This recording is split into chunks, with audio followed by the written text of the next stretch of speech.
Hello. There we go. Testing, testing. All right, seems like we are working. I'm gonna pop this out. Welcome, everybody. Out. There we go. Let me know if any background noise is too loud. Even just clicking into my own stream, the typing is super, super loud. So let me know if anything is bothering you guys or if I need to adjust any volume.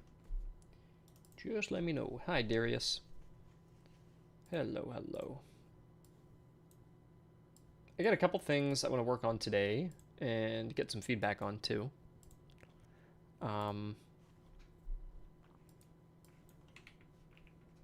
So I'm gonna chat with you guys a little bit. What's going on, guys? Hello, hello.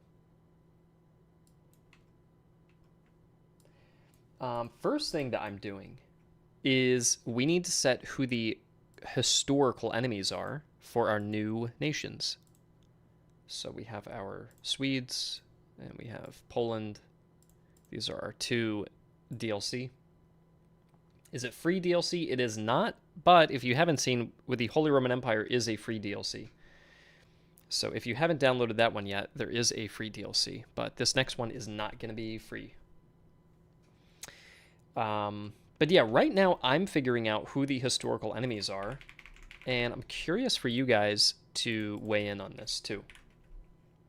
You're excited for the update, Martin? I am too, man. I think this update will be, honestly, like the definitive experience for the game. You know, I think we're adding a lot of stuff. If you guys have seen the last stream as well, you can see all the different things we're adding, and I think it really fleshes out the experience. Also, all the this looks perfect with this amount of flags. Like, this looks complete to me. A nice, like, 8 countries to choose from. Lots of variety there. And it's just more variety of nations to play against. So I think all round it is great for that. One thing I'm going to do is I'm going to size this down. Let's pop that in there. And put this there. This way we get all the dark flags. Gosh, from that last stream, guys, I've been seeing everybody's feedback about like what project to work on next. And gosh, it's so damn difficult. I think it makes sense why it's difficult to choose where we want to go from here. And I think I'm going to have to start working on figuring out that next game probably sometime in June. For the rest of this month, I'm just working on DLC. So any conversation about a sequel is just for fun. But yeah, eventually we are going to have to start working on something. And gosh, I just really don't know. In terms of DLC cost, you guys are asking, I am thinking $14.99, which to me is a little bit pricey for what I would want to pay. But the reason we went with that number is because it is going to have 2 nations, not just one. Because if we work backwards, I was thinking if I added 1 new nation, it's got new mechanics, 3 new armies, achievements, units, everything. I think I would value that at probably like $8.99. I think that's probably fair. So if I added 2 nations, then it's like $16, but that sounds too high. So then I kind of rounded it down and landed at like $14.99. So I think that's a fair price for 2 brand new nations. And if I also thought about how long it would take to play all 3 army compositions from each one, that's 6 compositions in total. And let's say it's 6 hours. Is it about 6 hours to play? Or like 5 hours across 6 compositions is 30 hours of gameplay. So it's adding 30 hours just by playing those nations if you were to play each composition. So I think $15 is fair. Yeah.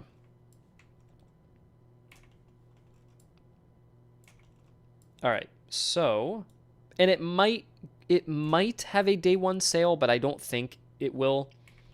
So I can't really promise anything about that, unfortunately. I think day 1 sales are more for game launches, but for DLC you kind of want the DLC is appealing to like the hardest core the hardcore player base. So doing a discount on that kind of renders the whole thing useless. Like, if you're going to do a discount, why not just make it cheaper to begin with?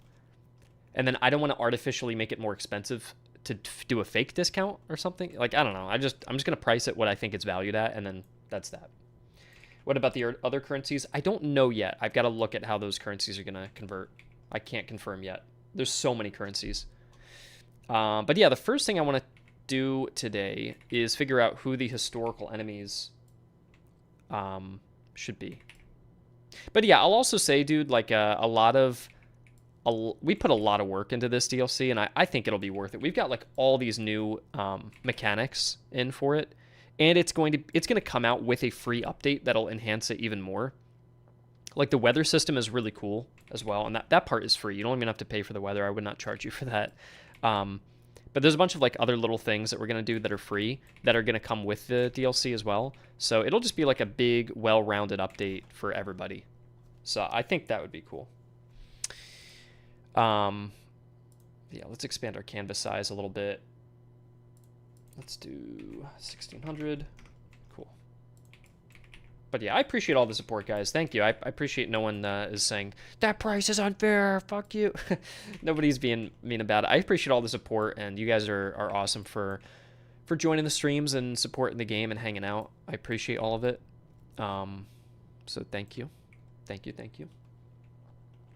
But yeah, for historical enemies, we have got the flags lined up, and then who they are facing off under historical enemies tagged. So, I don't know. It's a bit interesting. I guess we could come up with like 2 different or 3 different options maybe. So why don't I make a divider, and then you guys can give me some input on what you would like to see from historical enemies. And the first option, of course, is just going to be to keep it the same.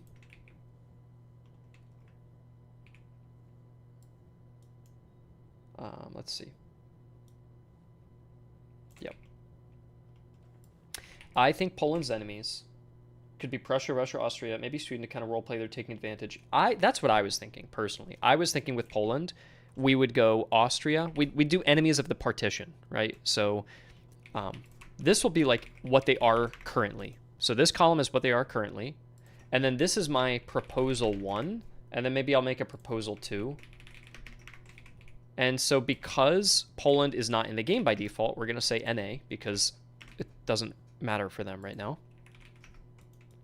But the first proposal would be enemies of the partition. So that would be Russia, Prussia, and Austria. I think that's pretty logical.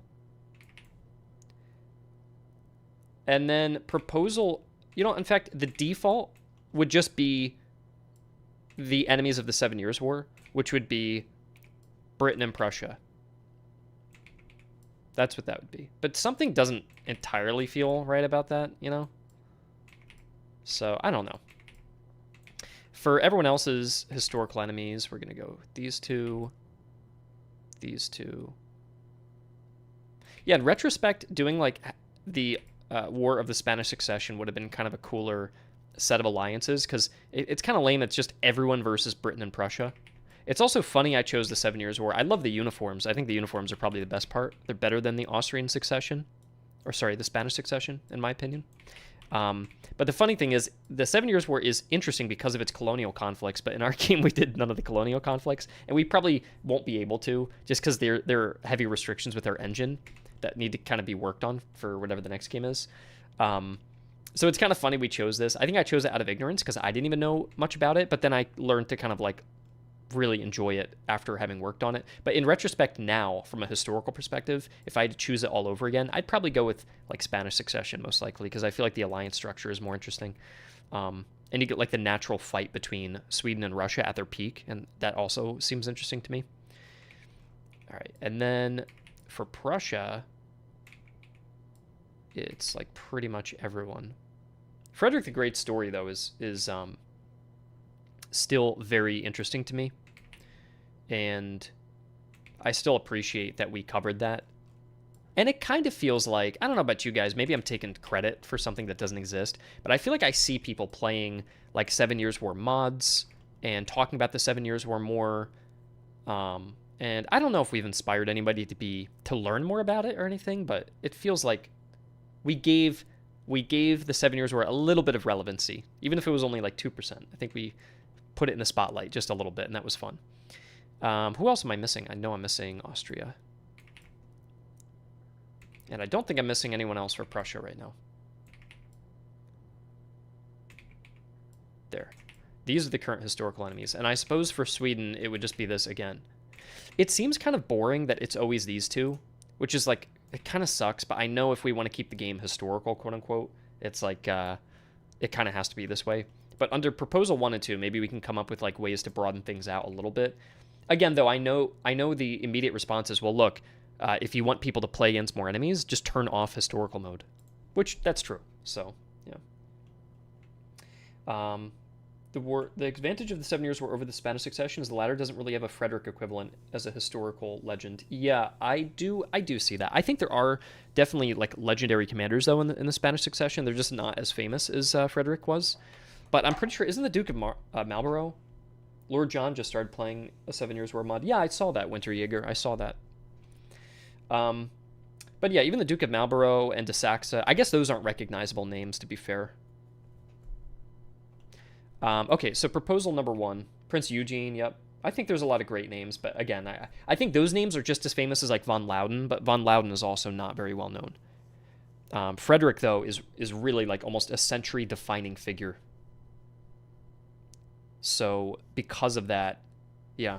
There's definitely like multiple tiers of fans of the 18th century, and under the first tier of 18th century fans, it's like they might know George Washington and Frederick the Great, and that's probably it from the whole century. So, yeah. And then the second tier is like a little bit more where some of those names like Marlborough and things like might come to mind. And then the third tier is when you get like Prince Eugene and de Saxe, von Loudon, Lacy, all of those sorts of figures start to come into play. All right, so Sweden could fight. If we want to come up with something more creative for Sweden, they could fight against Prussia. They never would have fought Britain, so that part doesn't really make sense. It could be like Prussia, Russia, and Poland, which kind of blends like their rivals. Like, I wonder if historical mode should be more about fighting your rival. I don't think so. I think when people play historical mode, they want to fight like what that nation would have been fighting in the 1760s, right? So like maybe that's a dumb thing to kind of push for, but the thing is, what's unfortunate is the game is most fun when you have a diversity of enemies, when there's lots of different unit types you could encounter, different types of armies. So, but yeah, I think it's fairly obvious. You can just turn off historical mode, but I think most players play with it on because they think that's the definitive experience, right? If you're playing a historical game, you want to put historical mode on because I don't want to play with like wacky alternate history scenarios that are way unfeasible. But that's not what that is. You know, it's like I don't want people to play on historical mode. I think the game is worse with it on because you have like one enemy you're fighting over and over again, and then it's boring. So yeah, that's a tough situation to be in. But yeah, for Sweden and Poland, we could do something more creative like this. But I would guess that you guys would imagine that this on the left, the only difference we should do is maybe something like that, and then leave it at this. I would imagine this is what you guys would probably want, right? Like, keep everybody against the Britain and Prussia alliance structure, and then Poland is the only exception because they didn't actually participate in the war. So to give them their own historical war, it would be against the enemies of the partition. Which, technically speaking, by the way, you know what's very interesting? I don't know if you guys know this. Right after the 7 Years' War, almost immediately after it, Prussia, Austria, and Russia all teamed up and formed a little alliance and immediately invaded Poland. So the first partition of Poland happens in 1773. So 10 years after the 7 Years' War, they immediately go after Poland as a team. So only 10 years later, I just find that funny of like how much of a death war Prussia is basically fighting for its own survival. And then everybody just kind of like teams up against Poland right afterwards. So I do think that this is probably an appropriate conflict to model to fight against these three. I don't know if Sweden is actually joining in. I don't think Sweden really did. So, yeah, I don't know. What do you guys prefer? Do you prefer the idea of Poland just joining the classic alliance structure and fighting Britain and France? Sorry, Britain and Prussia, which would look... Let's move that over there. Like this. Or do you think it should be the Polish joining into the war and fighting the neighbors around them? What do you guys prefer for them? They're a DLC nation, and in fact, no one's even going to be fighting the Polish unless you actually go ahead and mark them as an enemy. I guess we could actually add that in as a...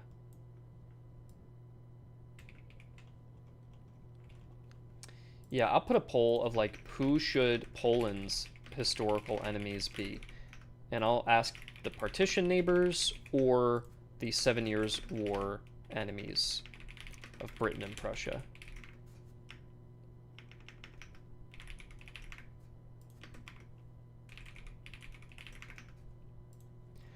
What's up with Poland getting jumped by bigger nations? I think it's a natural geographic problem because you have 3 empires bordering on all sides. It's kind of like Charlemagne's empire, the 3 Frankish kingdoms. It's kind of like these. Like when you look at Lothair's kingdom in the middle, you can kind of guess. You know what I mean? It's like you look at this and you're like, yeah, that middle one's not going to survive. The Burgundian area is just going to get partitioned. You've got 2 strong empires on each side. Like there's just not a way that that's going to work. And when you look at Poland's position between a giant, vast Russian empire, a hyper-militarized Prussia, and a big, powerful Austrian empire, it's like there's no way for this to hold itself. And I don't know how to pronounce your name. Ziporowskian, you're right as well that it just doesn't have a geographic advantage with like defensible positions either. It's very flat, so it's just easy to invade. All right, so we'll go with the partition neighbors. I think this makes sense. And then how do you guys feel about the other countries? I'm assuming no one should fight Poland by default. Should anybody have Poland on as an enemy, as a historical enemy? Or should that be basically left blank? I know Sweden should. Like, Prussia should be fighting Sweden, because that did happen historically. The thing is, it's a very awkward thing here, because you look at, let's say, Russia. Russia did not fight Britain, right? So if you want to be completely historical, it should just be one country. But that's like, that is incredibly lame. So I threw Britain in just so they have options if they want to like launch an invasion of the British, because they're technically at war. And so we have to ask ourselves the same question for like, I don't know, with Sweden. Is Sweden fighting Britain? I guess so. And then, you know, where does Poland... I guess Poland doesn't really come into play. Is Russia also fighting Poland? You know? Like, one option for Russia could be to swap Britain out for Poland to make it seem like the Russians are just, like, moving across that area, and they may encounter a Polish army that they just want to knock out and then move on to the Prussians. That's not necessarily historical, but, like, again, it's just weird. Yeah. I think Poland should be added as a possible enemy for Prussia, Austria, and Russia. But Sweden definitely should also have this historical enemy against Poland. Yeah, like, if I were to... Here, on the left, I'm going to make this as 7 Years' War historical as possible. So it's entirely going to be based off the alliance structure. That is part of the alliance structure. Technically, Sweden would be an enemy of Britain. This is all based on the logical Wikipedia list of enemies. This is your Wikipedia option. So I'm going to call this the Wikipedia default. So this is like who the listed enemies are of that nation during the 7 Years' War. The exception is Poland, because Poland wasn't part of the war, right? So we made them partition enemies. That's fine. Now I'm going to make a new proposal, and I'm going to call this like historical rival of the 1760s around that period, because rivals change all the time. So we're going to specifically look at the 1760s and see if we can come up with anything more interesting. So Britain definitely would be fighting France. Britain would not be fighting Russia. Britain could fight the HRE because they have land in Hanover, and they could be fighting Austrian armies as well. They would not be fighting the Swedes, most likely. I could put that as a question mark, but I don't think they really would. Austria definitely is fighting Prussia. That's their main focus. They could also be fighting Poles because they would partition them later. They're aligned with Russia at this time, so they wouldn't be fighting the Russians.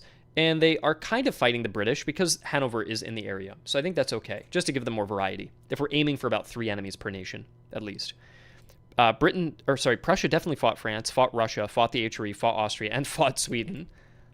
And you could probably say they could fight their partition enemy of Poland. So you get maximum variety when you're playing that from all these different possible enemies. Really, the only one they wouldn't be fighting on the continent, it just wouldn't make sense if they were fighting Britain at this time.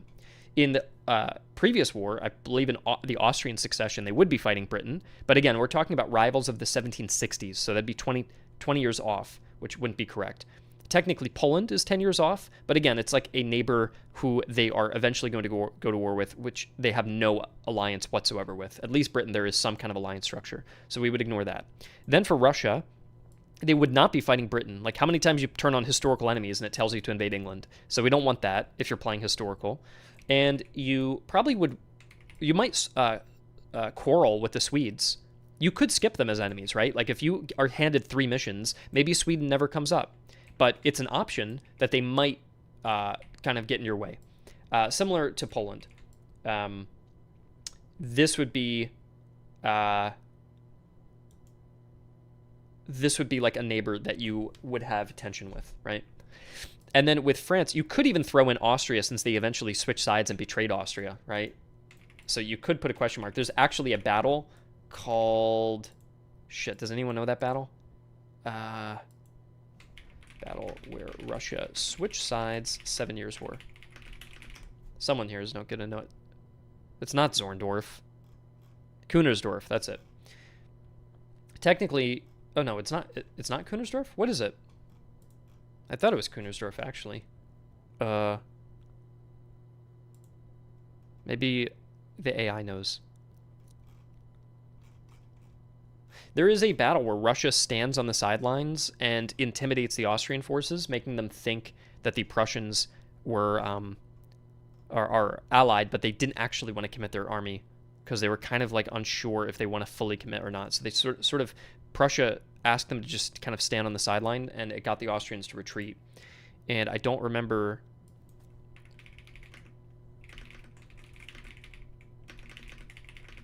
Maybe it's like the final battle.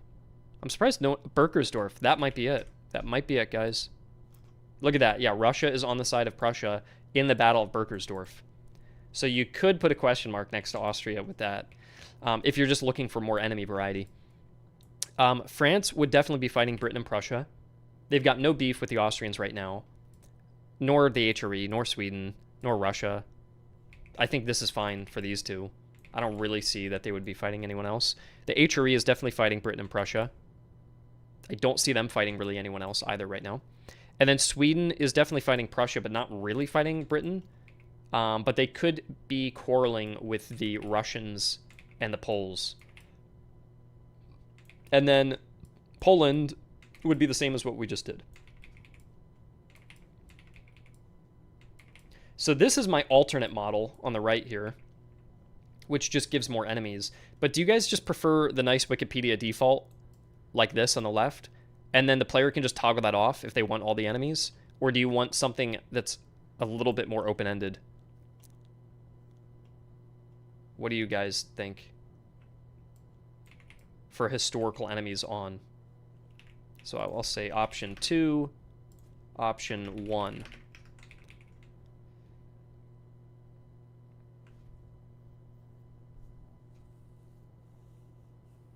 I mean, technically the player can designate their own enemies when they go into the game, right? Like, what you can do is you can go in here, go to custom, and you can click the nations that you want to fight. You know, you're going to be able to do that regardless. If we stick with Wikipedia, you'd never fight Poland. Yeah, I know. That is kind of a shame. If you pick the second one, it shouldn't be called historical enemies. Yeah, that's true. I don't know how we would make this 2 options. Like, we could make it a drop-down, but isn't that kind of weird?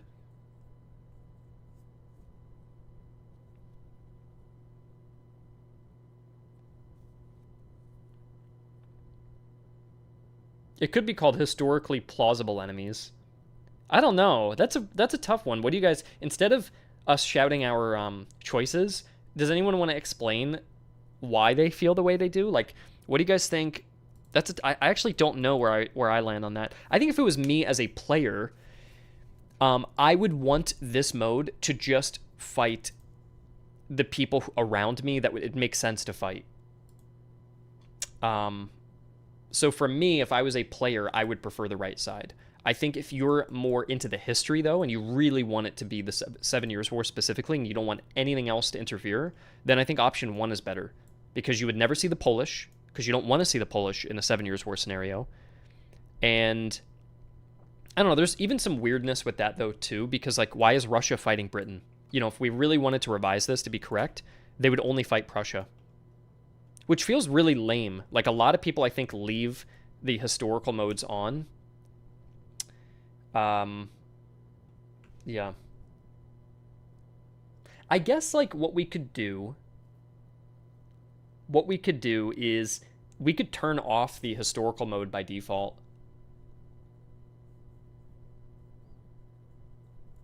Historical rivals. That's interesting.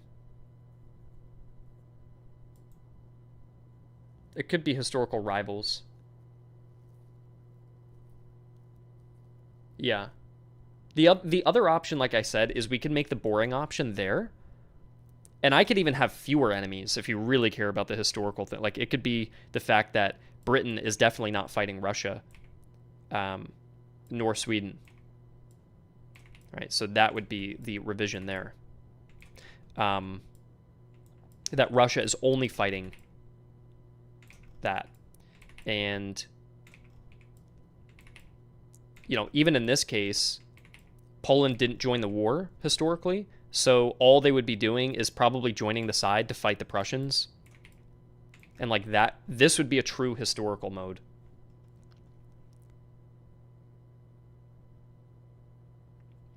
But we would probably have to turn off historical by default, maybe. Yeah, I don't know. That's tough. I would think we would turn it off by default, but then when you enable it, it looks like this. And when you have it off, it just enables all enemies.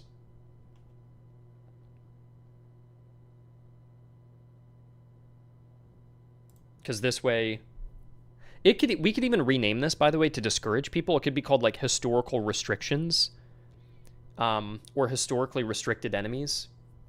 So people are like, oh, I don't want to restrict my game. I want to fight, you know, everybody. Because I think the best way to play is going to be to turn this off and allow coalition armies. I think that would be fun. Because if you do that, check out, if I load into a region, check out the amount of enemies I can fight. I'll show you with the new coalition mode. So with coalitions, we only have support for 2 flags, but notice every region has 2 flags. So it really pushes to always give you like double team enemies. But then even when you go there,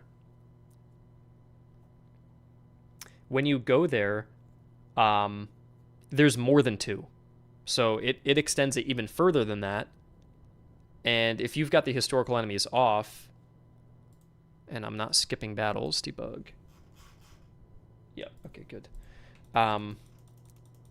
Let's see who I can find. I've got a, look at this, a Polish and Prussian combined army. Look at that. So you got a Polish general up top with Polish militia with Prussians. Then I go over here and I find, look at this. Look at how cool this is. You find Prussian, Austrian, and French right there. So you get a whole like mixed, diverse army. And then I go down here and I get, look, the Swedes and the Poles using a Carolean doctrine, which is really cool, with Mecklenburg and German units and Poles. Like, how cool is that? Like, this adds variety to the game. Every battle, you're like, oh, I don't know what forces I'm fighting. I don't know what kind of stats I'm going to be up against. Oh, I got unlucky with the Carolean Swedish attack. Like, that's a fun thing to have. So I think coalition mode should maybe even be a default as well, because it's just the most fun way to play. Like, this game is fun when you embrace the kind of randomness and just embrace fighting a lot of diverse enemies, and I think that is better than being super restrictive. But I know some players want to roleplay as well. So, yeah, they've got Polish, Lithuanian, HRE, and Prussians.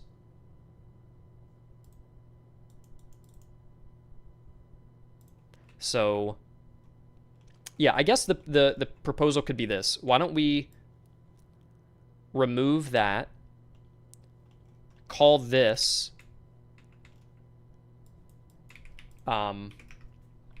historically restricted enemies. I don't know if there's a better term for it. And then we say that is off by default. And then look, this is as realistic as we can get. Like, Poland joins the war and is just helping to fight the Prussians. Sweden technically didn't even fight the British, so they're just fighting the British. Or sorry, the Prussians, I mean. Russia did not invade Britain, so you're only fighting Prussia. Like, this is for your really hardcore roleplay. You know, if you want to be Russia and just reenact battles against Prussia, that's pretty much what you would do. And I think this is probably pretty accurate here. Did Austria ever fight the British? I think that's plausible. I think it's plausible because there were Austrian armies operating around the HRE, and I'm sure there are British forces that skirmished with them. So I think that's fine. We could say 7 years war enemies. 7 years war enemies. For mods, this is going to mess it up, though. Mods, it's going to say 7 years war enemies. So you're going to have to change the localization, I guess, which is fine.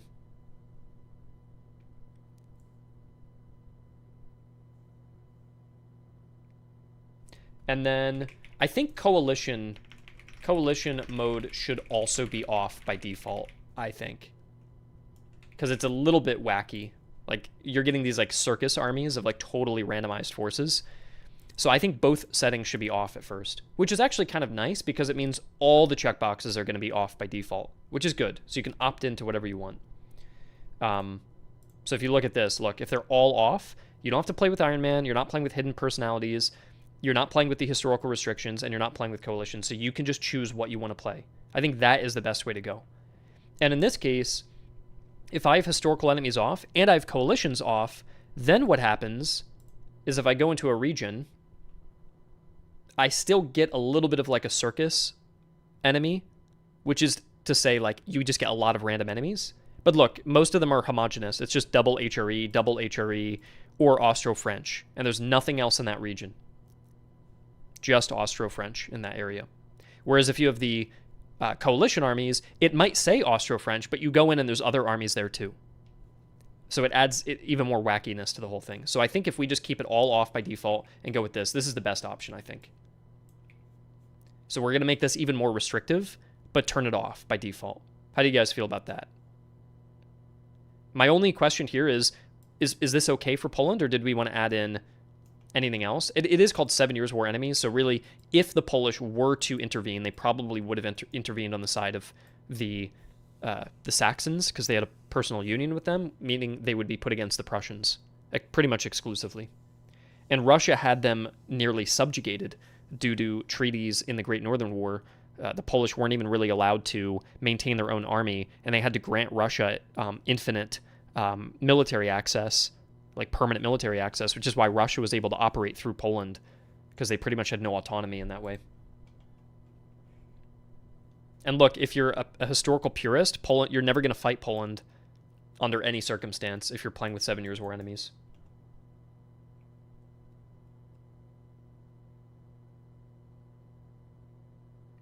So, okay, are you guys happy with this solution? So, you'd be a rogue general after saving Saxony or expelling Russia from Polish affairs. Yeah, OH, I think though, if we're calling it like 7 years war enemies, yeah, Forrest is saying minimum two enemies per. I think that's probably right. We could do that just to make sure that you have enough enemies. We could do that and that. And then what do we do for Poland? We could do the partition enemies again. You want to do we could go with the partition and just do these three. Because these are the people who would invade them in the next decade. We could also just do Prussia, Russia as the 2.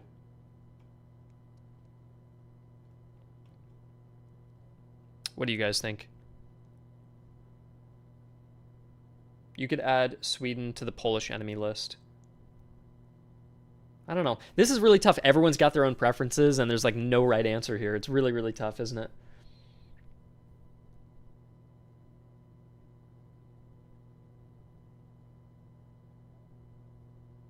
Prussia and Russia is the most logical for the PLC. Okay, we can keep it at that. Again, I don't even anticipate people really wanting to play this mode, but yeah.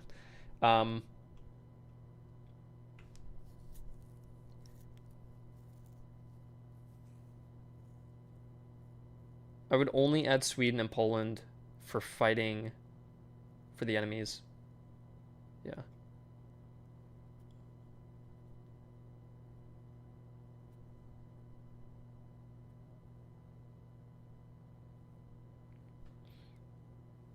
Well, Austria is a partition enemy, so why exclude them? Yeah. Having 2 out of 3 partition amigos feels sad. All right, yeah, I would add the Austrians in then. I think that's fine. Sweden would rather fight Russia than the UK at that time. I know, guys. Dude, there's so many issues with the... Well, technically, Sweden didn't fight Russia during the 7 Years' War, so it wouldn't be accurate to call it that. Fuck. And now OH is upset. I can't please anybody with this. This is just... How about I just remove this mode? Quick, sing a sea shanty. Yeah, I think any choice I make here, if I literally add or remove one flag, everyone is going to throw a fit about it. Not that you're throwing a fit. I'm exaggerating. I'm just saying, like, there's like no way to actually do this correctly with the configuration that we have. But I can't add any more modes, right? Like the other solution can't be that we can add 2 modes here. I think it's a binary. Like, do you want this on or off? And to be fair, if you play as Poland and turn this off, then these are the enemies that are going to naturally generate against you. Let's check it out. You're going to get Russia, Prussia, Russia, Russia, Prussia, Prussia. So look, you will naturally get this if you... I have every enemy enabled right here. I have every enemy enabled, but there's a bias that my country fights local enemies. So you can see here it's naturally fighting neighbors.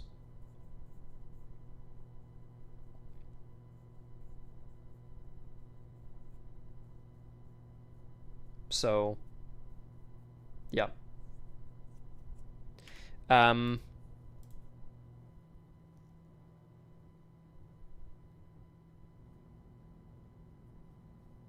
Yeah, I don't know.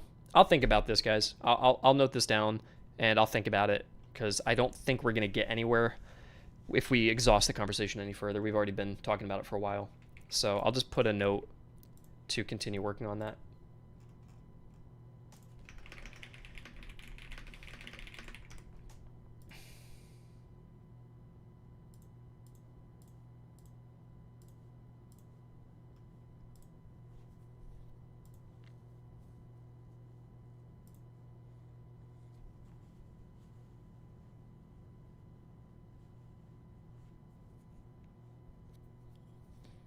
Any new art? Yeah, there's new art. I have some new splash screens and stuff. Actually, I have some new army composition images too. This is one being worked on for Sweden. This is one that we did for the Polish cavalcade. And what else have we got? This is the other Polish one as well. You guys are also asking for like more modes. You actually have access to all of this. I don't know if you know this, but like if you wanted to do like a Polish noble civil war, you can go into Poland, hit continue, go to custom, check the nations, and actually select your own nation exclusively to fight against. And then you can just fight Poland. So you can actually do whatever you want to there. We don't need like extra modes for it. Are the Winged Hustlers a renowned unit? No, they are not. We have got these guys as the Polish renowned units, and these guys as the Swedish renowned units. Cool.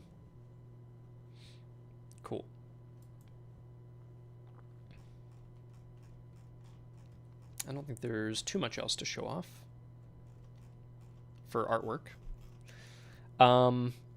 What else did I want to discuss today? It'd be funny if you made Poland a historical enemy for Poland. Yeah, that would be kind of funny. What are the army composition ideas? For Poland, we have the Commonwealth Army, which are Polish and Lithuanian kind of mixed force. It's just a Polish-Lithuanian army. This is just very, very standard. You get a little bit of artillery too, and then a recruit that you can turn into anything you want. So I do like that. You gain an officer the first time you visit a city, and then you can feed those officers into the Polish Sejm to gather support. So I think this works quite well. I can customize enemies, but when I watch streamers, they just hit continue and fight Prussian GBR every time. Yeah, Raspel, that's why I'm going to turn off the historical enemies by default. So that won't happen anymore. Historical enemies is going to be turned off. So this way they can fight, theoretically, anybody. For Sweden, we have the Indelta forces. This is probably my favorite composition because you get 2 brigades, which is nice and flexible. You get 2 Indelta recruits, so you can turn them into anything you want. And then you get a little like standard charge bonus in command radius, which is pretty passive. You don't even have to pay attention to that. You're naturally going to end up just charging with officers at times and just get extra bonuses. So this is like super straightforward. I almost view this as like the Prussian composition where you get the double recruits and free manpower. It's a very straightforward composition. By the way, the items here are placeholder. Same with the resources. I haven't done them yet. And then for Poland, their next composition is a... you should remove the Darlama Musketeers due to grammatical rules in Swedish. Well, it's consistent for everybody in the game. So... it's not actually in Swedish, right? The Darlana Musketeers is in English. Is there a way mechanically to have the engine change out deployment shapes? No, there's not. Noble Cavalcade is the next Polish composition, and they get cavalry stamina recovery speed 50% in the command radius. So it could technically be possible with enough stamina buffs to like sprint and charge without even losing stamina, potentially. You might be able to gain it as fast as you were losing it. I think primarily in running. I don't think in charging that's going to work, but I think when you sprint, you actually might not even lose stamina, or if you do, it'd be very little. So that's really impactful for Cav, and you have all cavalry start, which is fun. But the non-cavalry stamina is low, so you kind of have to use your infantry as like a little block unit. The Dal Musketeers. It could be the Dal Musketeers if you wanted to. I don't know. Dal Arna Musketeers. For Sweden, their second composition is that treatise and staff officers are cheaper, and that is going to be fed into their unique military school. So you can pass your reforms in your military school much quicker that way. But the passive tick for the reform progress is slower. So if you're not actively feeding the military school new treatises and staff officers, you're going to progress slower. But if you are feeding it, you're going to go way faster. And in this composition, you get 2 brigades with all musketeers, including veterans, which is nice. The third Swedish composition is like a single brigade light force of like a little bit of cav, a little bit of skirmishers, a little bit of artillery. So it's just kind of your general light force.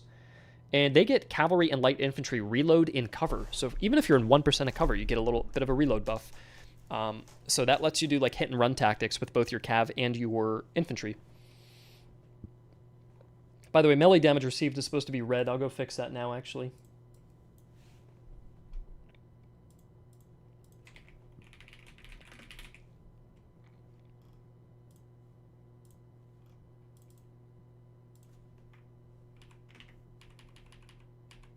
There we go.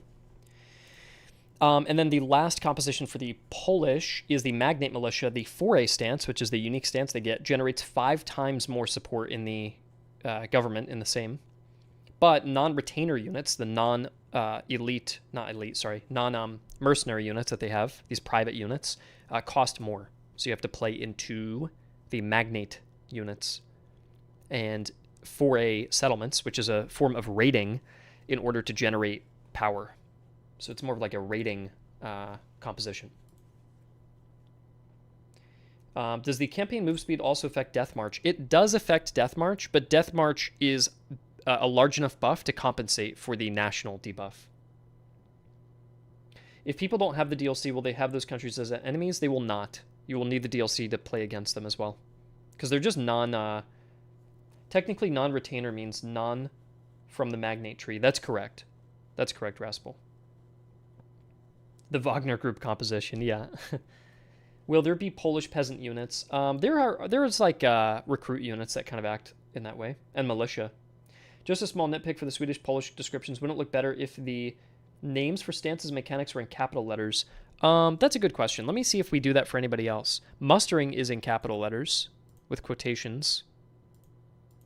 If it's like a mechanic. Yeah. If we do it for the HRE, we could do it for Sweden and Poland. Let's go take a look at that now.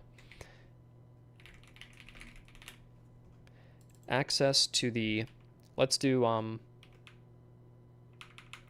military school and Death March stance, because these are new. So we'll put them in quotations since these are completely novel mechanics. Since that's what we did for the HRE as well. And then we also wanted to do that with Poland, which is Liberum Veto.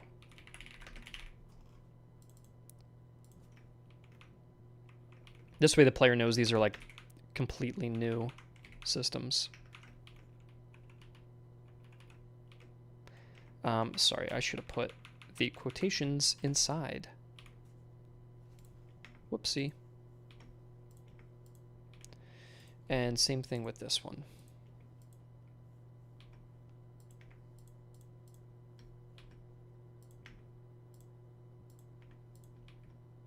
There. In a future update, just curious, seems like an easy way to spice up gameplay. I want to ask about the wave system. Like, you can't deploy all the forces at once. Yeah, I think, guys, I know this is, like, disappointing to say. But I don't think we're going to be adding, like, a bunch of new features or mechanics to MoC after this update. I think this update is going to be, like, the definitive... If you were to view MoC in early access, I think this update is, like, coming out of early access. Like, we'll have the new nations in. We're going to have the weather system. You'll have a customizable general. I showed that off last stream, but I'll show it again in case you didn't see it. But after that, I think it will be time for us to begin working on our next game. And that doesn't mean we will never update this game anymore, but I don't think it means we're going to, like, overhaul the way that you're deploying units or overhaul the way that combat is done or change the whole structure of reinforcements or change the way you're conquering the map or anything like that. I think the core, like, foundations of the game will remain the same, and then everything you guys want for big improvements, like the idea of having extra brigades come into the map and reinforce it, that will be used for the next game.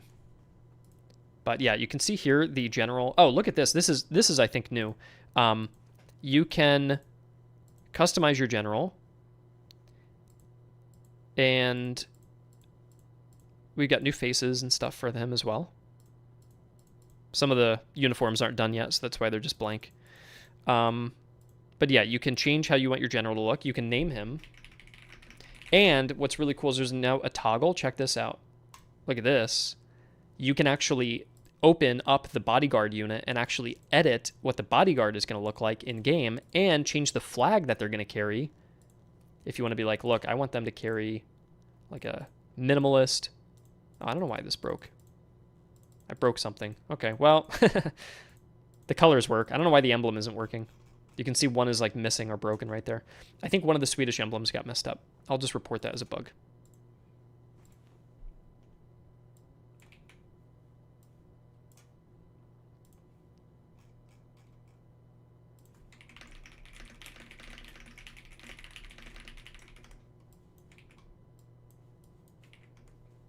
There we go.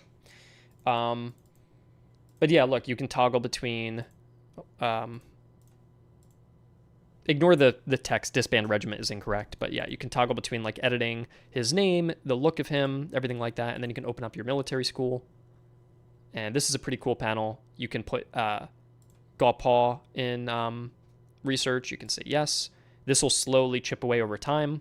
And then if you want to speed it up, you can actually provide treatises to boost the research speed. In that case, it was instant because it's the numbers are kind of placeholder. Let me try that again. There we go. So watch, you can put this in. You can see the bar will go up as you feed it the treatises. So it's kind of like you're contributing to the research, and then this bar will naturally tick up over time. So it's pretty cool. And then Poland also gets their unique mechanic, which is going to be the government system, which I showed off a little bit before. The UI is still placeholder. It's still being worked on. Do excellent treatises boost it faster than normal? Yes, I believe they do. I believe they do. Can we give weapons to the general? Yes, you can. Do you want to see that? You can actually customize the items now of the general.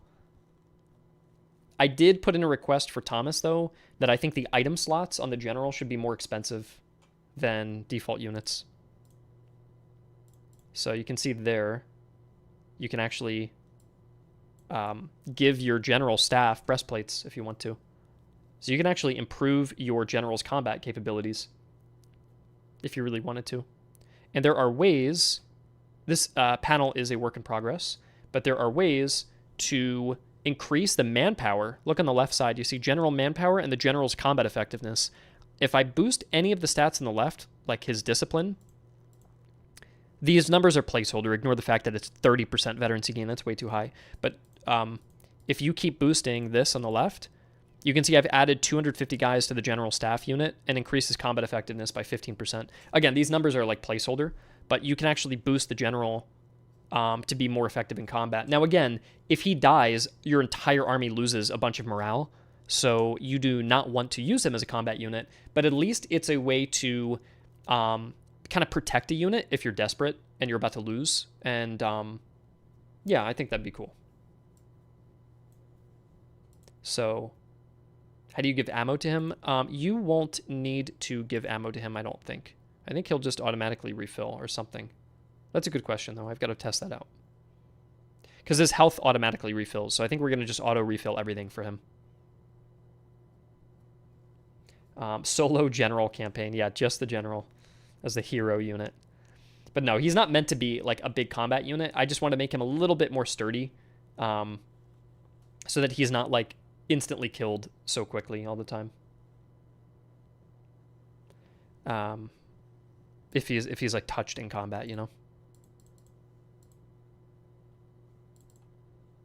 But yeah, I like that you can customize them and name them and do all that stuff now. I think that's fun. And then the officers also have more heads that you can give them. And I think they have more hairs. Yeah, look at the hairstyles you can give them as well. And more hats too.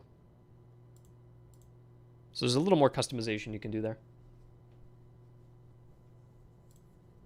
Oh, and also I've showed this off last stream, but look, you have a color palette. So you can kind of mix your own custom colors if you want to. And I think that's pretty cool. Yeah, you can make like a, that's cool, like a faded banner. Hey, Kelly. I'm on stream, by the way. What's up? You come home? He made a noise. Okay. Is he happy to see you? Yeah. Okay. Okay, sounds good.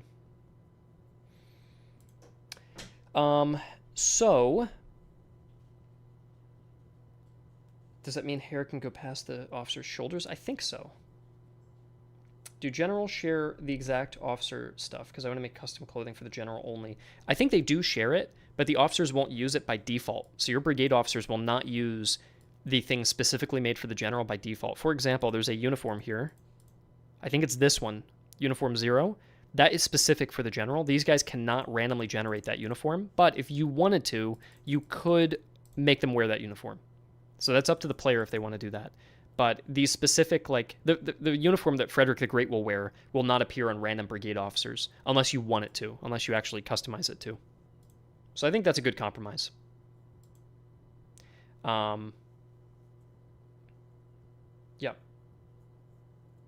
Okay, anyways, I want to work on some other stuff now, and maybe you guys will want to contribute as well.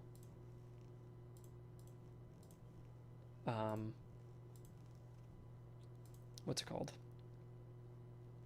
I have a lot of suggestions from our playtesters of new doctrines, new officer traits, and new items. And I'm still adding their suggestions to this list because it's so big. So let's see where we left off. I think we left off on Superior Stables, which is a suggestion by Lucky7.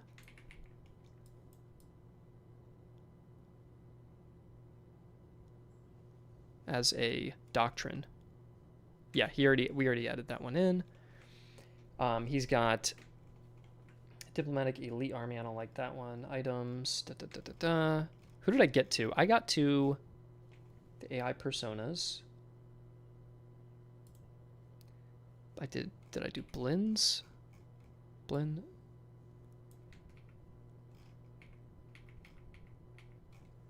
Oh gosh, I don't know where I left off. But yeah, there's tons of options here. So I think we're going to choose one category to go over today. And we're going to add in some new stuff. So I think I want some new content in the game. And we have lots and lots of options here. But I don't know where the hell I left off.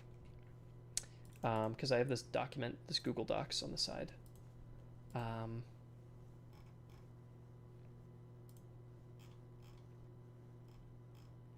I definitely added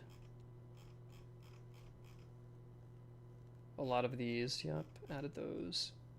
Did I add Lucky7's officer trait ideas? I did. I added Blin's. Ah, okay, I left on Santiago. So he has got a suggestion as well. Gosh, there's so many damn suggestions here to go over. I'm gonna move everything down. And I want to add in some new army personalities too. I probably want to add 3 more. And then I'm done adding AI personalities, probably for good. So I just want 3 more of them. And that'll be every personality.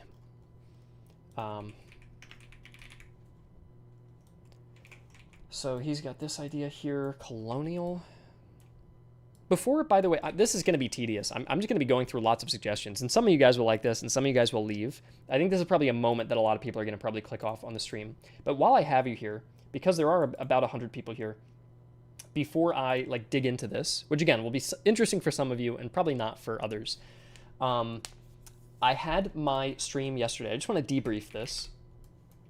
Armchair interactive. I just want to debrief that I had my stream before, and I see people say, oh, they like the Victorian idea, and I see people definitely still liking the pike and shot thing. I just want to debrief considerations for our next game, I guess, just because it's kind of fun to talk about. I do it all the time, right? For the last 5 months on my streams, I've talked about what to do for the next game. Bob, that's you. Yep. Hi, Bob. I see your comment. But it's really hard to settle on a one game idea you're going to do, because it's something you're going to commit to for 2 years. And in some ways you're going to bet your studio on, both reputationally and financially, because if the game doesn't work out, did you have enough money saved over to do another game? And if the game doesn't work out, did you competently deliver on your promises, or did it ruin the reputation because the game bombed and people don't trust you anymore? So there's so much that you have to consider between strategically, in terms of marketing. Are people going to like it? Are they going to even buy it? Maybe they like it, but they don't even seek it out because it's not an experience or a fantasy they want to have. Or maybe if they do seek it out, you didn't deliver and the fantasy is not fulfilled and the game's not fun or it's buggy. There's so many considerations you have to make. It's very daunting, as you could imagine. But yeah, I guess in my head, just to do a little bit of debriefing, because it's fun to talk about it. And then I want to get into my MoC work for today, which will be this. And probably settling on a new set of traits today. Then tomorrow I'll set on new doctrines. And then the day after I'll do new items. And then by the end of the week, we'll have kind of a new list of content we're adding, which will be implemented next week. And then that's pretty much it for the DLC. The rest we need to do is just do animation and UI cleanup. As you saw before, the UI panels are work in progress. They just need to be worked on. But yeah, if I were to write down where we're at, we have Master of Command 1, which is a 7 Years War game themed roguelike game. We have 2 elements to this game. You could probably say 3, but I'll leave it at 2, which are your campaign system your rogue campaign. Is that a Confederate soldier in the tabs? It is, yeah. We were testing art styles. So this was an art style Nico experimented with for like for the next game, of something that still retains like our kind of unique cartoony art style, but isn't quite as cartoony, which I don't know. It's an interesting subject. We also experimented with different like encounter images. So would we want to do something more painterly and more realistic, or something more akin to the original?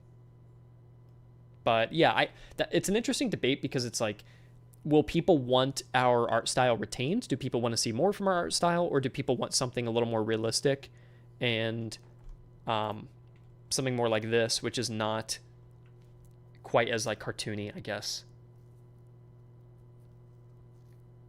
Because the battle system is going to move to like a fully 3D and likely more realistic look.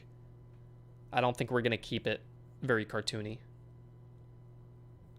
So, but yeah, I think you guys would probably prefer the original style, right?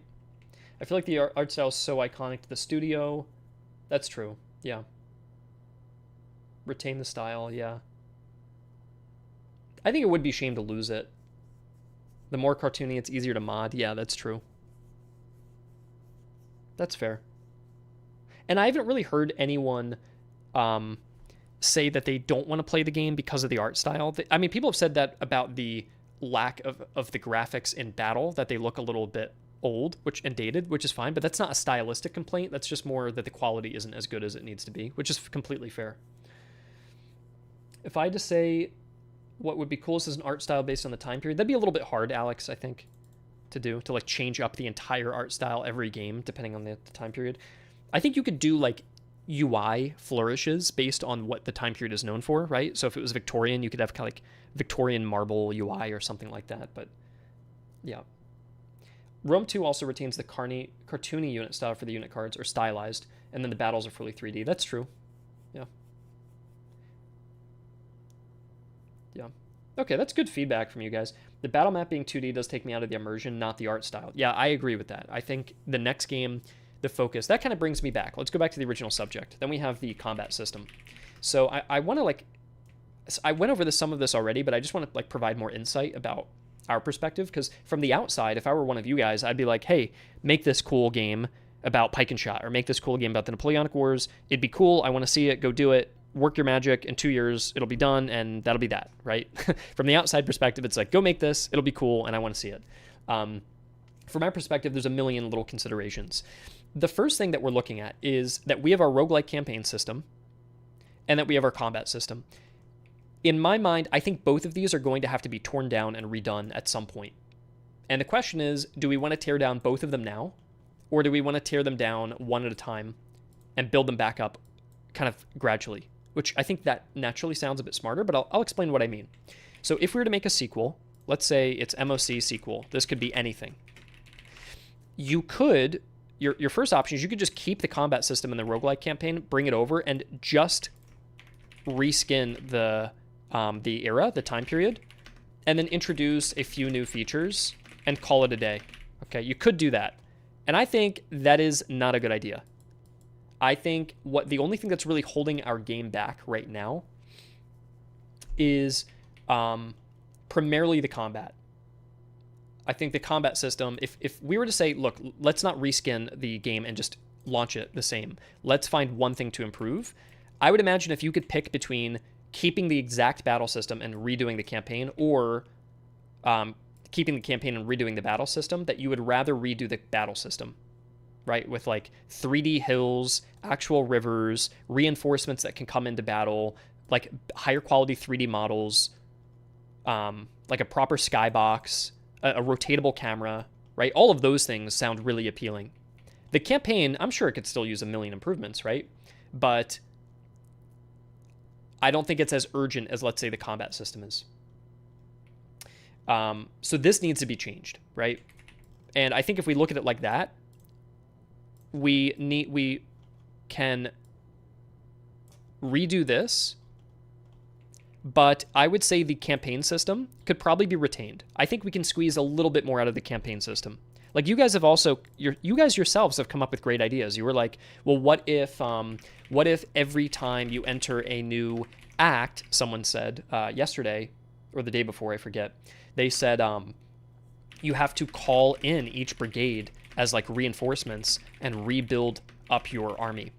So this way you start off each region a little smaller, fighting patrols, and then you gradually get those men back, those veterans from your previous region. And if each region follows that structure, you never feel like you're entering a region with this oversized force that patrol battles have to feel giant. Like you would enter every region with small-scale skirmish patrol battles, and that sounds kind of cool because every region would ramp up from small battles to big battles, small battles, big battles, and that progressionally just sounds really nice to me. There's a million ideas we can come up with that build off of this roguelike campaign structure, that we don't have to tear something completely down. The battle system, we do got to tear it down, all right? We've got to tear this thing down. It's barely being held together. I think we have to tear most of this down and rebuild it up with a nice 3D camera, something that when you compare it to Total War, at least like older Total War games like Empire Total War, that it actually holds up and looks similar quality. I think that is a good bar, a good standard to have. If we can look even slightly as good as this, for example, this is a mod, or this, even if it didn't look fully like this, but just close to it, that's a huge improvement already. So I think that is the goal there. Campaign system, I don't think we need to do that. Now, my thing that I want to talk about is if the idea is that we're going to retain the roguelike campaign, I don't want to do a time period that I want to save for a better campaign. And I'll explain what I mean by that. So if we were to do a game that had a new combat system and a new campaign system, this essentially means tear down everything and completely start from scratch. That's what that means. And I would think from a business perspective, what does this mean? It means the next game likely would take 3, 4, maybe 5 years. I doubt 5, but it would take a longer amount of time because you're redoing everything from scratch, everything in 3D, everything making it look better. The next game is going to cost maybe twice as much. And we also only have one programmer on the team right now. So the feasibility of pulling all of that off while training new programmers on the team and training a new 3D art team simultaneously is a little daunting, okay, to say the least. It's a little bit daunting. So I think this is where, from a business perspective, even for you guys, like, do you want to wait 5 years? Like, it just doesn't sound smart to do that. So I guess like something we're thinking is, you would take the roguelike and the combat system, the roguelike campaign, the combat system, you'd redo the combat, and then for the game after it, you'd redo the campaign system because the combat's already done, right? So you would just have to reskin the combat, refine it a little bit more, and now you focus on this. So it's kind of like, let's say both of these are bad. So I'll put yellow, not bad, but let's say both are yellow. Like they're kind of incomplete, right? They both need to eventually be redone. It's kind of like you get MoC 1, where you've got kind of an okay campaign and an okay combat system. And then for MoC 2, you update the combat, but retain the roguelike campaign. And then for like an MoC 3 or whatever we want to do after that, now you get to update the campaign, but try to keep the combat system. And then by that point, you've got 2 really fresh systems. So that's like my strategic kind of perspective on how to progress our games. And I think it's smarter to do that rather than skipping a step. If you skip a step, it would be like doing this. But that is quite... I think a lot of studios try doing this. They get excited. We're like, hey, we made money. We had a successful game. Let's go all out. And then things can fall apart. And I think that's not entirely smart. Kind of like, think about Ultimate General Gettysburg going to Ultimate General Civil War. I mean, the games are very similar to each other. They just built off of it as stepping stones. So, yeah. I think, Alex, what you're saying is right. It's mainly graphical, and artillery and cavalry need a lot of work, like especially melee. The melee system needs a lot of work. The gunfire is fine. So now I get to the next point of discussion, which is like, what kind of periods are we interested from a theme perspective themes we want to consider that we could do. The first option is do 1700s again. And we talked about this yesterday, or when was the stream? I think it was Sunday. We could revisit the Victorian period and do it correctly this time. We could do pike and shot. And then there are also wild card ideas, which are like way outside of our initial time period, right? These are more than a century away. This would be like World War One, or World War II even. This would be like medieval or ancient. And I think immediately I disqualify these for a multitude of reasons. First of all, there's already great World War II games that are going to look way better, and it is not in the spirit of a Master of Command game to go World War II, right? So even World War I is all about industrial warfare with very, what would you call that? Like expendable human life, really? I just don't think that really works. And the medieval period, Total War is in the medieval period, and Rome 2 still holds up. Plus, you just had Strategos that just came out too. There's plenty of competition there. It's just not worth entering that. So really, to me, these are our... we also have Napoleonic, which I always omit. But my issue with the Napoleonic Wars, which I have to be really clear about, is there are two big games right now. There's Veterans Napoleonic Wars and Grand Tactician Napoleonic Wars. And there's also Napoleon Total War that exists. So there's like a million games that are already now moving in that space. The biggest one I would consider is Grand Tactician Napoleonic Wars, which, to give them some support, I would recommend go to Grand Tactician, wishlist their game. Give them some support, because this is looking cool. It's shaping up very nicely. But I don't want to make... This is really my only competitor. I wouldn't call it a competitor, but it would be like... I don't know what else you would call that. This is the only like other game in this space doing like line warfare RTS games these days on like a large scale. So... yeah, add this to your wish list if you haven't already. And I don't want to make the same game as them, right? And I think they're going to outcompete us because their game is like really simulating the Napoleonic Wars. And I don't ever even want to make a simulation game. So I think it's just not worth us trying to jump in against them. Okay. So really, these are our three options. And when I look at these, I think... yeah, we could do the 1700s again. I don't know if that'd be that exciting, but it could work. Victorian and Pike and Shot need overhauls to the campaign and the combat and campaign in theory. Well, the thing is, OH, I think we can't overhaul the campaign. And if you're saying they need a total overhaul, first, I don't know why would they need a total overhaul? I think what we've ruled out is you cannot do a total overhaul to both systems, because you're just starting completely from scratch. And that's just not a possibility. I think we would really hurt our studio. I think we would risk maybe even bankrupting our own studio if we tried overhauling both systems simultaneously. So I don't think that works. The Pike and Shot era, I wanted to save this for a new campaign. And the new campaign idea I have for the Pike and Shot era is an open world Europe, where you can, kind of like Mountain Blade, you can move around, go to settlements, take on contracts as a mercenary, or join with an existing nation and serve under them, and you take orders from them. Or you go off and take over your own city and just be a rebel and declare your own independence. But it'd be kind of like a sandbox in that way. But doing a big sandbox campaign with Pike and Shot, which is a really hard combat system. There's a reason no one's done it. So we'd have to make a brand new battle engine, pull off difficult Pike and Shot combat, which has never been successfully done before. And you need a brand new sandbox campaign. That's a lot. That's a tall order. I think that is a really, really tall order. So this, to me, is something I will aspire to, but I don't know if it's smart for us to say that that's what we're going to do next.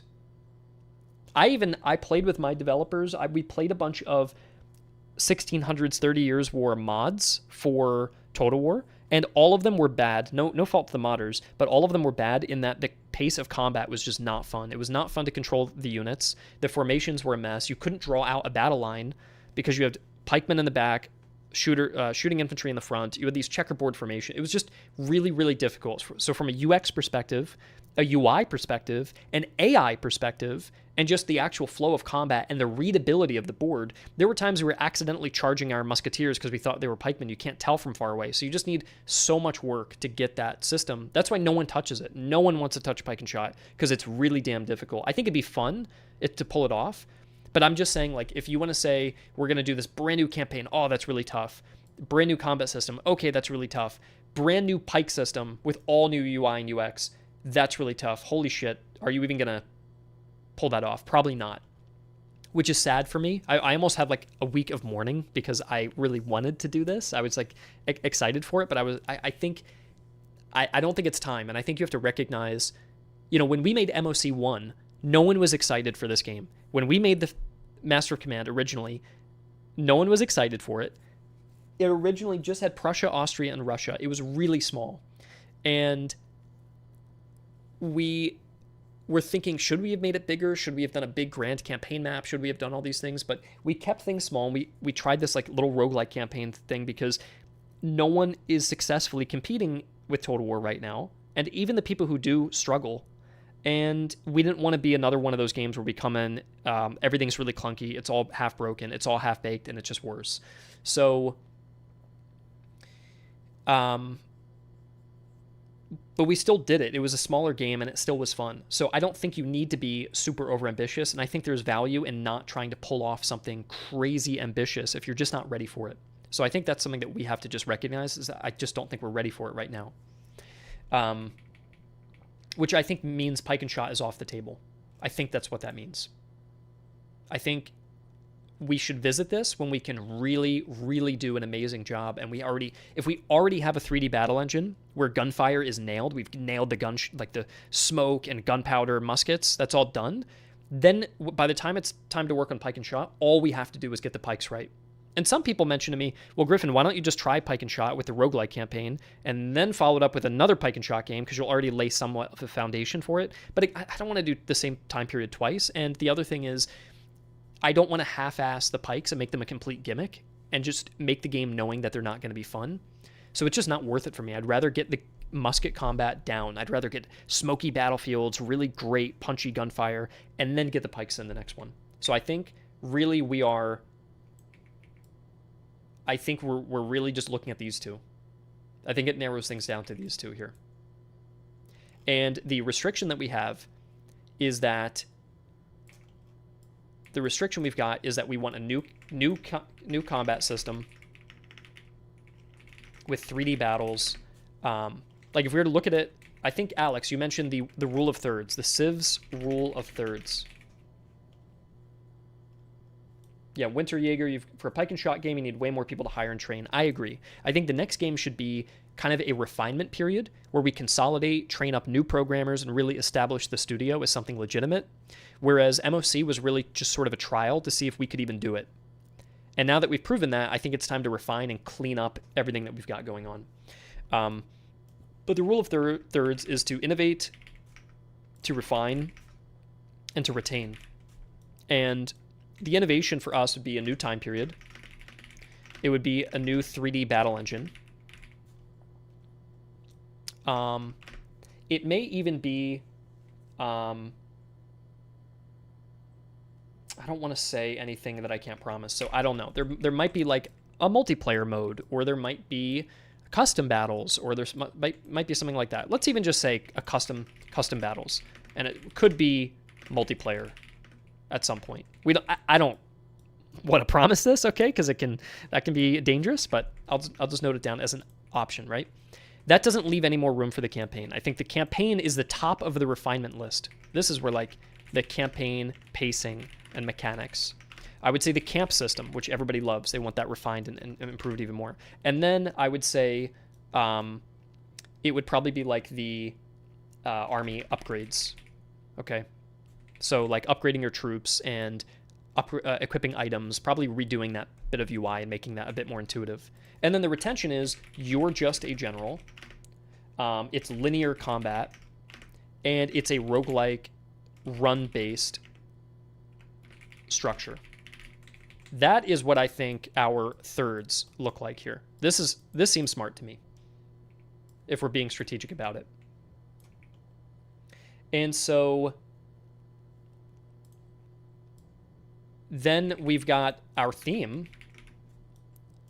And the theme either is like 50s to 1870s, or probably 1700 to 1720 versus like 1770 to 1790 question mark. You could even put in, yeah, no, I think these are pretty much our two periods to go with.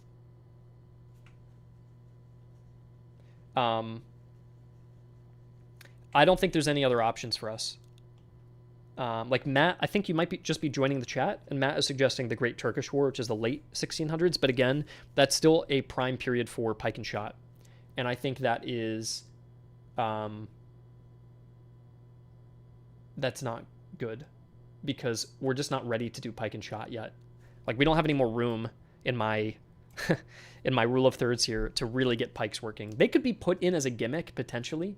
I don't mind, you know, if it was really early 1700s, you could have a pike unit for Sweden, for example. That's like a gimmick. But I think that it's not going to be the central focal point in the game. So, but yeah, I don't know. For me, I don't know what my next step is yet. Maybe I'll sleep on it. Maybe I'll have to take some walks and think about it. Maybe I'll drop some plans. I don't know what my next step yet is to really figure out what theme is better. I will say my gut does tell me that that if you were to do the Victorian period, you really would get a lot of people viewing the trailer and thinking, wow, this is like innovative. This is very cool. Because you get the same type of combat for the most part, right? But you just get a lot more innovation in the types of things you can equip, like the types of weapons you get and the type of items you get. So I think that's where this is appealing to me. And it's also a time where like you could really innovate, because let's forget about the Civil War. I think there was in the last stream I did, there was a huge argument about the Civil War. I don't care. Let's say there's no Civil War. Who cares about that? But looking at like the Crimean War, for example, someone had also mentioned there's no linear warfare in this period, or there's no reference material for linear warfare, but that's not true. If you look at like the Battle of Alma, which is in the Crimean War, this is like basically a Napoleonic battle. Same goes for Solferino. Battle of Solferino is one of the largest battles since the Napoleonic Wars, and this is fought in Italy. There's Zouaves and yeah. So, you know, this is very innovative to me, and it's never been done before, and that interests me from that kind of perspective. I know that there's certain expectations about the Victorian period in the way that like armies are mustered or reinforced, but that falls under campaign refinement, right? Like, why wouldn't we just have like an alternate way to recruit? Maybe you recruit from your camp this time, and you call in regiments from home or something like that. The camp system's refined. So what if you had a system where you can brigade 2 units together? Now you can form army brigades. So there's more room for progression, because military theory had progressed in the Napoleonic Wars to include things like brigades and a core structure. So that's interesting too. Army upgrades for sure. Like think about the weapons that you could equip, from starting in Act 1 with smoothbores, Act 2 with rifles, and Act 3 with breech loaders. Alex, you mentioned the expedition idea I had in having local auxiliaries. Yeah, imagine, you know the town condition called auxiliary recruitment? Imagine that was exclusive to the little expedition acts. Maybe it's a 5-act structure. And Acts 2 and 4 contain expeditionary units, or auxiliary units that you can get, depending on where your expedition is. And if you ever added DLC to include things like India or Africa, that would be where the expeditions would primarily take place. But on the launch of the game, let's say those expeditions are in just normal countries in Europe. But that's like potential for you to kind of build on. Ben is also mentioning African, Indian, or Middle Eastern melee units could be a nice testing ground for melee. That's also correct too, which we wouldn't have to launch with, but you could kind of build DLC into that and build that out. So that's definitely true. The other option for us is to do the 1700s again, which could be cool to see. There's a video by Pixelated Apollo. 1700s combat. Maybe I was looking at the uniforms of these guys, and I thought this just looked so cool.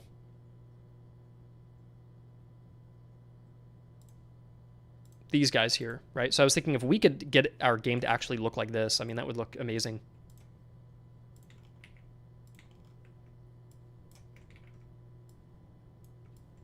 So, yeah, but I don't know. I think this period just seems more innovative, and I think when we like spell it out like this, it really seems like the correct answer of what we should do. And it also, there's something kind of poetic about revisiting a time period we once did and kind of redeeming ourselves for it. And if anyone says like, oh, the campaign system has to be this giant industrial geopolitical system, there's no way you could do your campaign system. The thing is, I did a Victorian campaign system before. I designed all this. I designed a Victorian campaign system, and it did not have any of those things. Like, it had a rail and telegraph system that were very rudimentary, but no one complained about the historical accuracy of the campaigns. They complained that the campaigns simply weren't fun because the battle system wasn't good and it was buggy. So, like, I'm not totally unfamiliar with working in this period before. So, yeah, I don't know. It would be fun. This is a mixed game. We didn't do the best job on it, and it would be fun to kind of go back and do it correctly.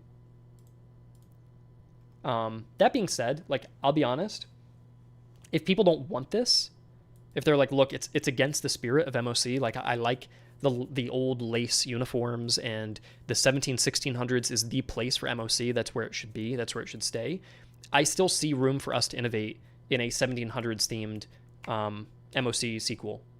I think the graphics would look better. I think there'd be more content. I think the mechanics could be built upon. I think there could be new nations. So I'm not going to be like closed-minded, I guess, about it. But I'm just trying to think like what would be truly exciting and innovative.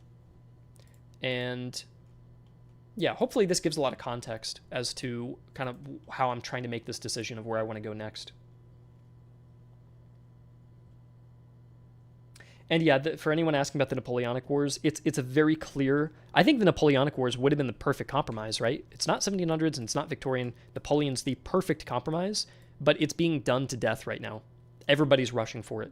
Like Grand Tactician primarily. And Grand Tactician's doing a spectacular job if you've seen their devlogs. It's not really worth me making an identical time period game with linear warfare focus. Just doesn't make sense. So...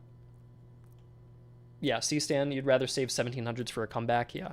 Yeah, I could see, like, I don't know, MoC 1 is 1700s, MoC 2 is Victorian, I could see an MoC 3 is pike and shot,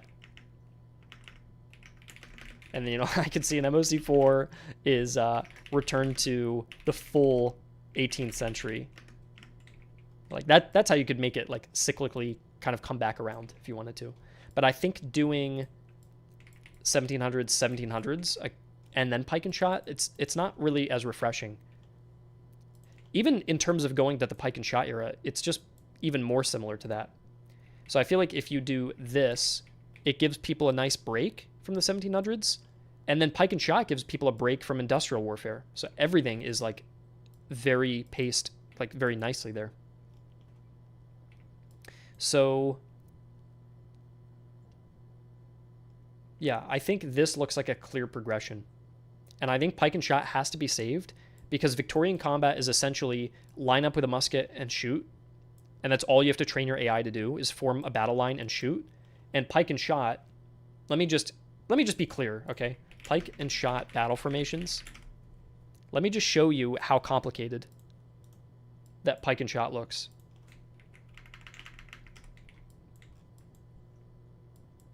This is what pike and shot looks like. And developing that with a brand new combat system. We don't have to do this exactly. I'm sure there's some abstraction. That's fine. It doesn't have to be a one-to-one translation of this, but dude, oh my gosh. Like, even if we do a little bit of this, it's tough. That's not an easy thing to pull off. C-Stan, what do you mentioned the 1840s. What are you excited about the 1840s for? What's the draw for you there?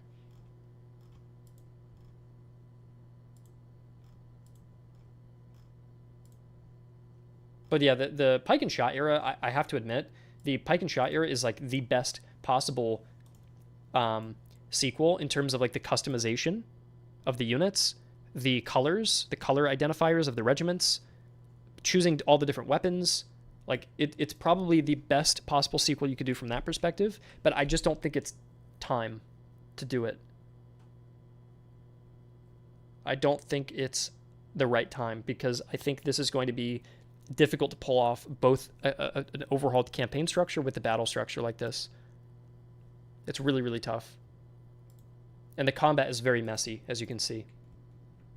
Like, getting that to work is very difficult. Mexican-American War and Crimea. I mean, the last thing I'll say is, like, we could consider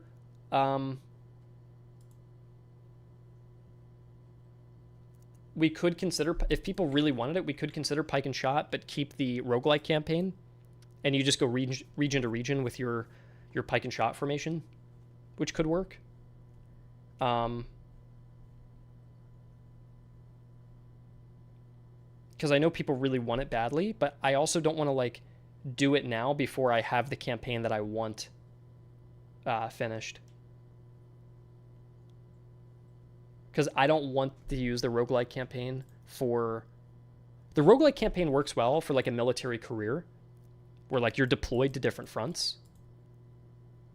And I don't think it makes sense at all for the pike and shot era, because you're casually moving around to different towns and kind of restocking and negotiating. And that's not what you would do if you're deployed on military operations. Like, the way I see that, the way I've always envisioned our roguelike campaign structure is like,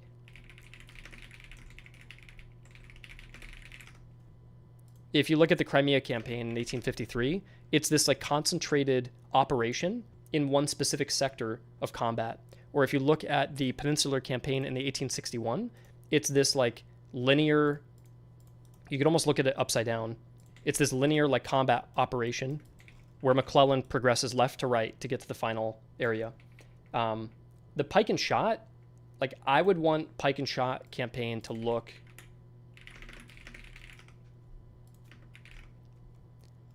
more like this, where you can go to different areas and find quests to do or find contracts, and then move into Italy and recruit some local Italian troops and move up to Germany and do something like that. That is more of what I picture. It's freeform. You're just moving around. But yeah, I don't know. Do you guys disagree? I guess it's something I could consider, but it would just mean we don't get to do this game. We don't get to do the pike and shot European map, because if we're doing pike and shot next, I'm not going to do the same game twice. So it'd mean we wouldn't, like, if we build up to it, I think we would get the better campaign system here. If we do it now, then the third game is going to be something like Victorian, and that's going to get a better campaign system with, like, I don't know what that campaign would necessarily look like, but I think it sounds smarter to save it for the much better campaign. Yeah, this seems logical to me. 30 Years' War is best for an open mercenary campaign, from mercenary to captain and leader of an army. Yeah, that's the fantasy that I see as well. I don't know. I guess the last thing to consider is just doing the... Who says you can't do the same era twice? Honestly, Raspal, I say I don't want to do the same era twice. I'm not...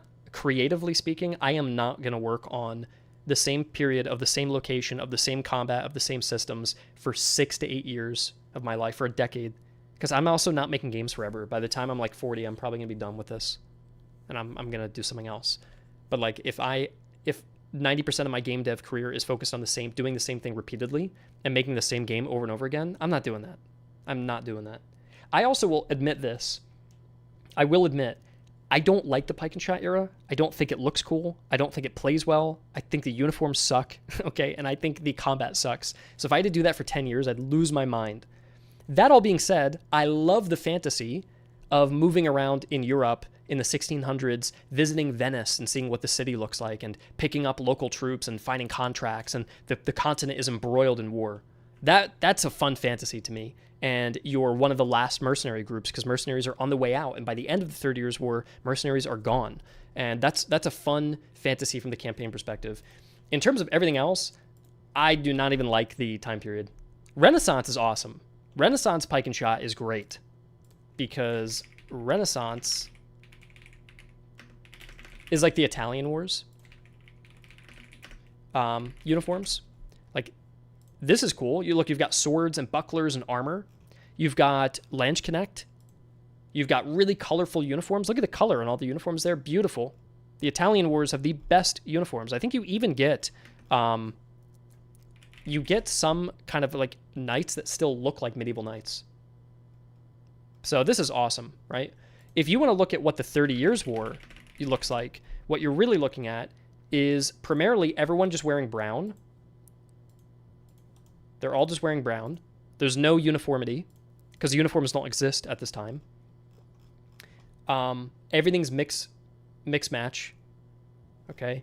And I don't know. There's just not much. Like, the cavalry's cool. I think the cavalry looks great. But all the clothes are just kind of baggy and loose.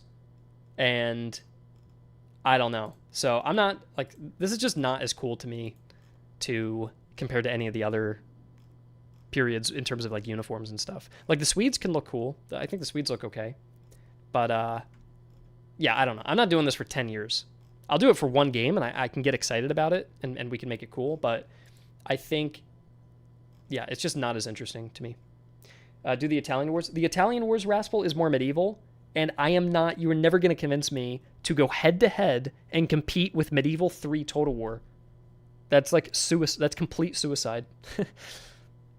Go make what Total War is making at the exact same time, and you're going to look worse, play worse, marketed worse. Like, it's just, that's going to be a terrible idea. I'm not doing that. And their game is going to end around the Italian Wars. So you're going to get early forms of Pike and Shot.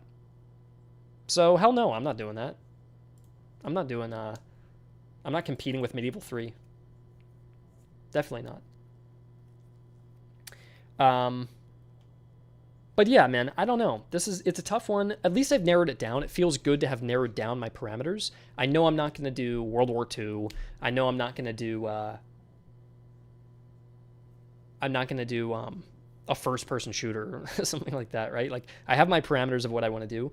It's just tough kind of settling on the best game plan, so to speak, for how I want to go forward. It's so open-ended. I go a lot of different directions. So, I don't know.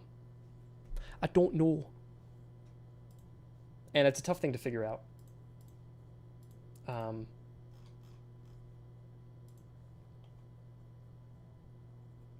So, yeah, I don't know if there's, how about a racing game? Yeah, let's do a racing game, man. I had an idea for Dictator Kart.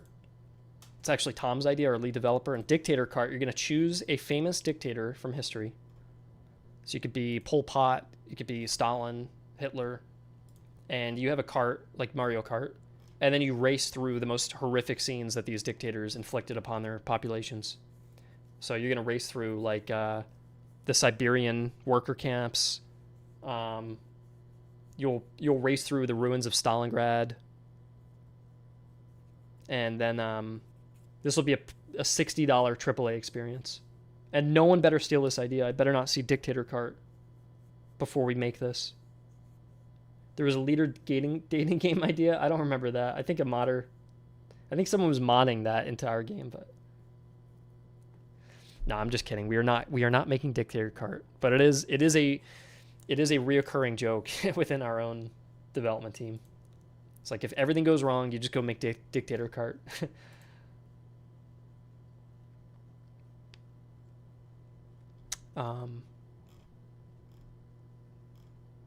But yeah, the other thing I know, and I don't mean this even in an arrogant way at all, but I know that whatever we make next, I think we'll do a good job with. I think we're going to redeem the problems. I think we've listened enough to the community to know what the problems are with MoC. So I think no matter what we make next, I think we're going to make something good. I just don't want to be so overambitious that we end up making something that we just can't pull off right now. So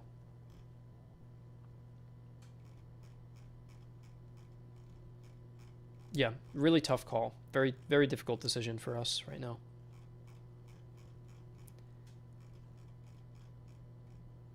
And I also don't want to alienate our audience, because if people prefer, if people really hate a certain time period or they love a certain time period, I don't want to alienate everyone by going with something so radically different that we just lose anyone who's interested in it. So that's also something I've just been thinking about a lot too, is just making sure you're not going to keep everybody happy. Like if I pick Pike and Shot, there's going to be people who hate it. And if I pick the Victorian period, people also hate that too. So I don't know. I've got to think about that. But yeah, I can't confirm anything right now. I think we just got to keep thinking about it. The next thing I want to discuss then, if we're done with me rambling on and on about this, is talking about the new content I wanted to add to the game, which is going to be new items and doctrines, things like that. So I don't know if I'm even really going to discuss it. I'm just going to look through what the suggestions were for the playtesters, and I'm going to start picking and choosing stuff I like. But yeah, does anyone have any closing thoughts? Any final things? Any final opinions or thoughts about this? Here's your time to convince me right now. One random audience member is going to say a sentence that is going to completely change the course of history, and I'm going to listen to everything they say, and I won't make any decisions for myself. I'm just going to listen to whatever this person says, and if they want me to make dictator cart, I'm doing it. I'm going for it. Bronze Age dictator cart. Let's go for it. Seb, sci-fi, let's do it, man.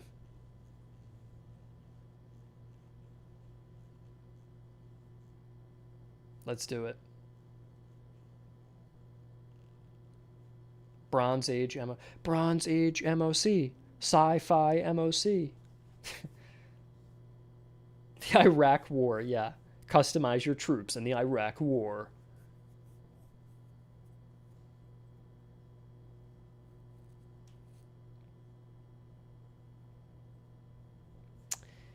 Yeah, we shall see.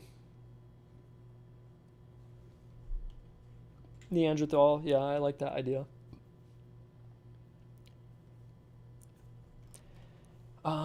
Where are we at here? This was a doctrine idea. I gotta create some dividers.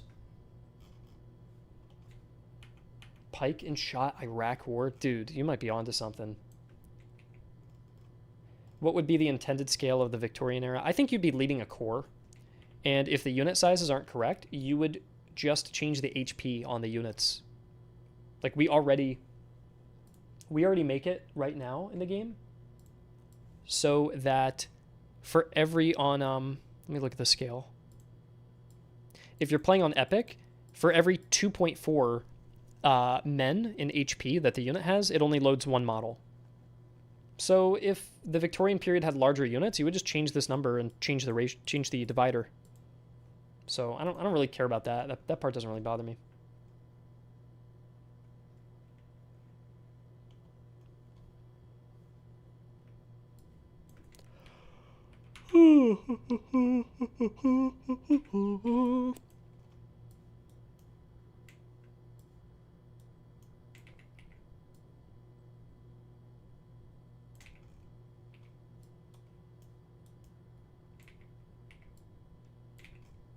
Gosh, there's so many damn suggestions. How am I going to get through? I'm a little intimidated to get through all of these.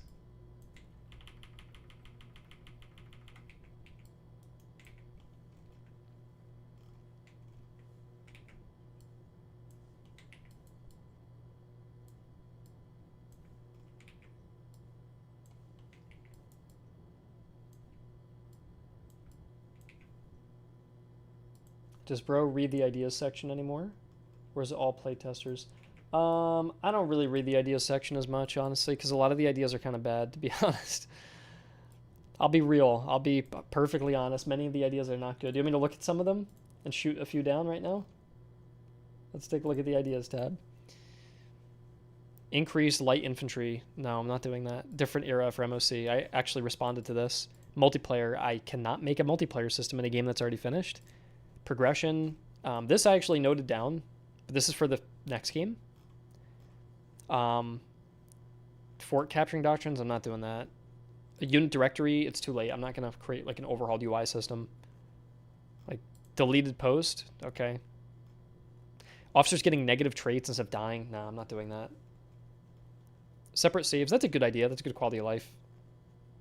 But like most of these are pretty bad. RGB palette, we actually implemented this. So, yeah.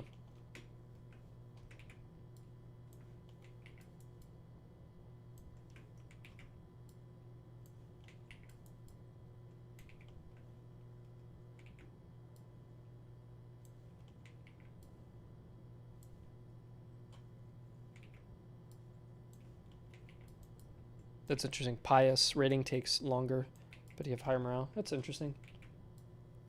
I think many of the traits, though, there's better ones that give 10% morale that wouldn't affect rating, so it's probably not. I think the numbers probably just need to be balanced there. Gosh, Santiago's got a lot of ideas. And I'm just going to pick one category.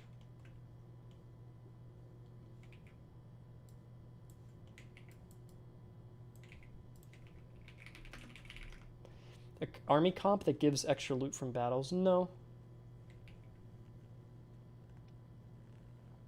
Should coalition armies get small debuffs? Because it's kind of hard fighting besides men that don't speak the language. I don't think so. I think it's more of just for fun. I don't think it's like trying to simulate actual big coalitions. I think it's just if you want to have fun fighting a variety of enemies, it's good. But I don't think it should affect gameplay.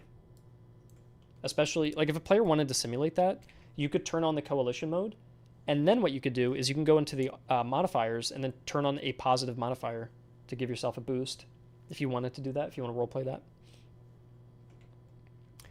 These are items. These are doctrines. We got traits. PDDKR trait.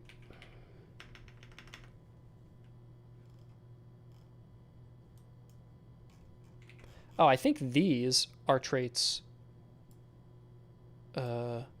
Yes. These are actually traits.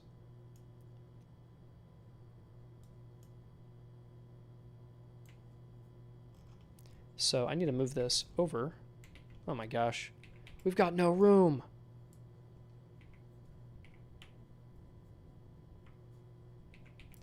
There's just no damn room left.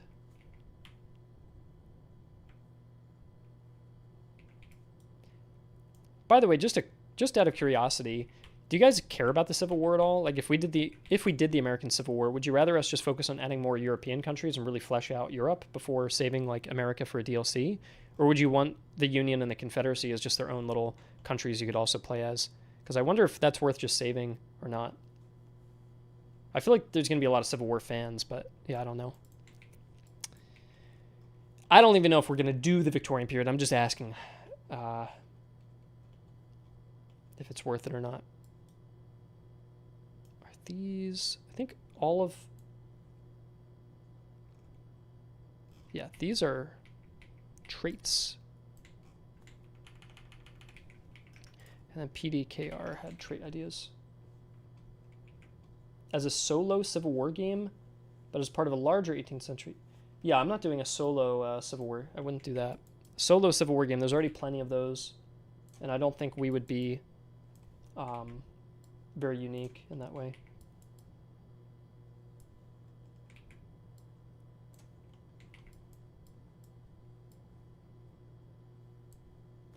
If not already considered for the Swedes, an officer trait that pushes for one or the other tactic.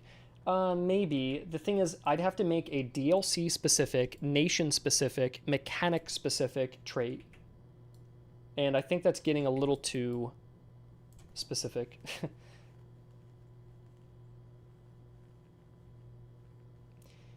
The U.S. Civil War is one of the most oversaturated conflicts in the strategy games market. Yeah, that's true. I think it could be done then as a DLC, so that it doesn't take the spotlight away from the truly innovative part of the game, which would be the big European powers and the kind of Victorian conflicts that they fought in. And this way, if I did add America, it could be part of a larger DLC that could even bring in Mexico. So you can get the Mexican-American War and the French intervention in Mexico. So it could be more of like a larger continental wide expansion rather than just tacked on. I feel like that probably makes sense.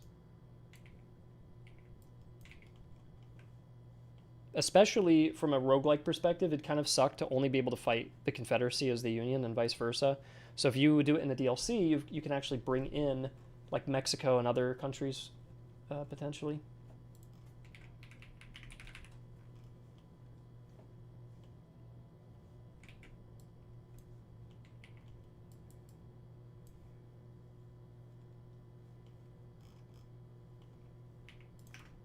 It also makes the game a little easier to develop, which is another advantage. I think the Victorian era could have several region-based DLC, like Africa and Asia, with 3 to 4 factions. Yeah, that's a great idea, Alex. You could do like an African DLC that brings in the Zulu, the Boers, the Mahdists, and Egypt, or something like that. Then you could do like a North America one that's got Mexico, the Confederacy, the Union, and the Comanche. That would be really cool. You could do Asia, where you've got the Imperial faction, the Shogunate, China, and India, or the Sepoys, or like Mughals or something like that. And those could be like pretty big expansions. And so if we didn't have to do America on the launch, we could bring in, as Yucht or Yuch is saying, you could bring in something like the Danish, so you could have the Schleswig War.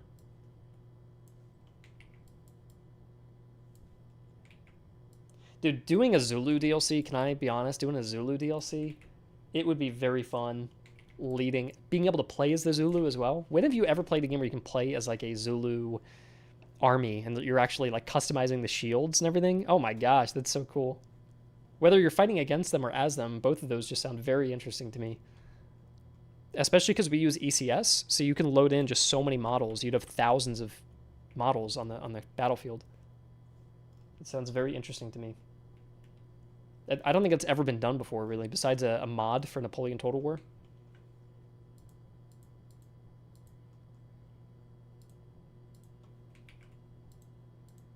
An emu war game? That's good. That's a good idea.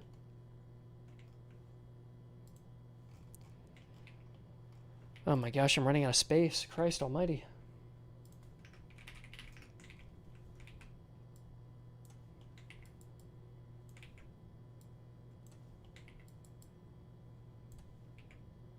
Better to do what's never been done. That's very true, Holger. That's, you know, that's a very there is such thing as being too innovative in a way that people don't even recognize what you're trying to do. Like if you're trying to make like I'm making a strategy racing FPS gambling game. You'd be like, what the hell is that? Like that's original, that's never been done, but that's also way too, that's maybe too innovative. Okay, I don't really understand what you're getting at there. Maybe I just described GTA though. Like you get to gamble and race and get into gunfights. But either way, you get my point. Like there's such thing as being too innovative, but in this case, as long as the game is grounded, which it is, I think if you get to do something truly unique that hasn't been done, then that to me is like something worth aspiring to, in a way, you know. Doctrines.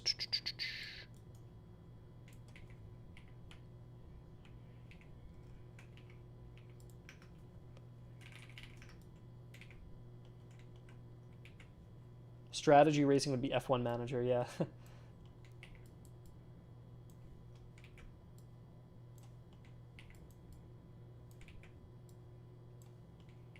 I don't like these. I'm just not even gonna do them. It's got items.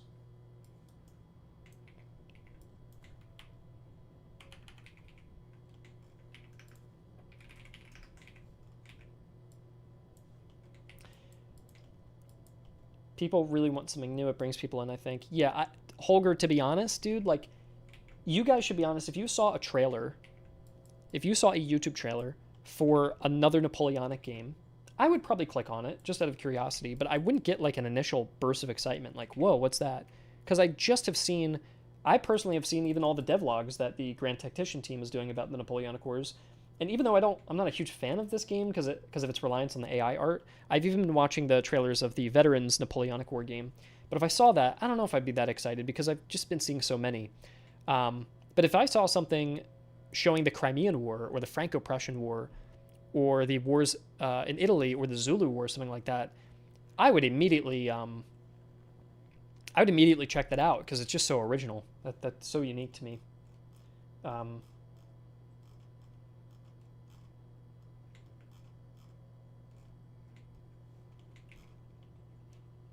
Remember when we saw the Battlefield 1 trailer? Yeah, that's true. That was so original. You just can't help but click on that and check that out. So, this is like a little box I want to make on the side.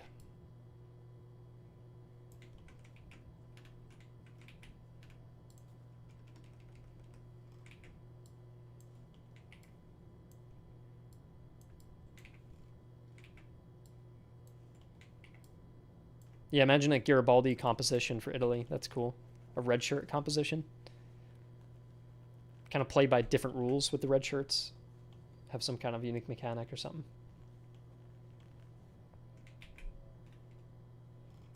So these are all the suggestions. Yeah. I'm going to go through these on my own off stream because I have to focus like really, really hard on these and compare them to my existing list. And that's going to be extremely tedious. So I've done the busy work, which is compiling the list, and I just have to go through them. So I don't mind just chatting for 5 minutes, and then I think I'll head off after.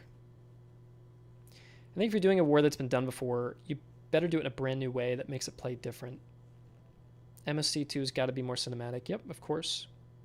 Papal states with international Zuavs, yeah. Even there's Polish Zuavs of Death. Have you seen those before? The Polish Zuavs of Death. They wear black and red. They have a cool name. Those guys are neat, aren't they? Look at them. There's very cool units in this period. The Polish January Uprising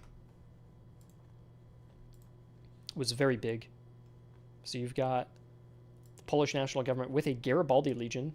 So this is like an expedition you could do. Let's say you were playing as Italians or French. You could basically play as an expedition with like a group of little volunteers you take and then fight in a rebellion or something. That would be cool. 200,000 versus 200,000. The 1848 Hungarian Uprising is also a thing. It's interesting. Hungarian Revolution. Damn, they killed all of these guys.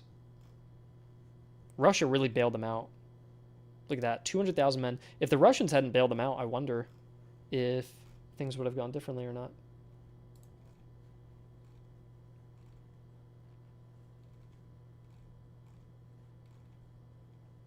But yeah, Franco-Prussian War combat in 3D would be very intriguing to me. I've never seen this depicted like in almost any context before, besides my own game, Fire and Maneuver, but we didn't really do a great job at that. It was kind of more of a board game. It didn't really depict the actual feel of this. And so it's very interesting to me.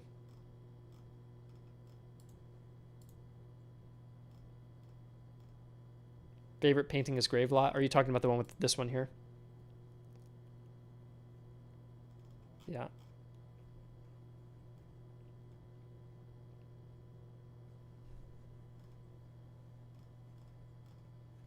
Yeah, it's a cool time period for sure. I also do love 1720s Swedish and Russian uniforms. I guess you would say 1710s, like Great Northern War.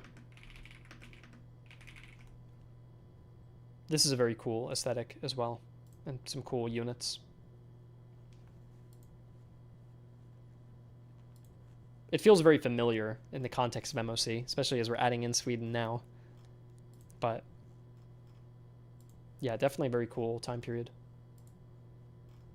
I was a little mean about Pike and Shot earlier, but I don't know. It doesn't have the color and the pizzazz of all of this. Like, especially if you look at in the Spanish Succession War, I think that's where the Battle of Ross. No, not Rossbach. I keep getting that mixed up. What is the battle? Fontenoy. These uniforms are really cool too. I love the Garde Francais.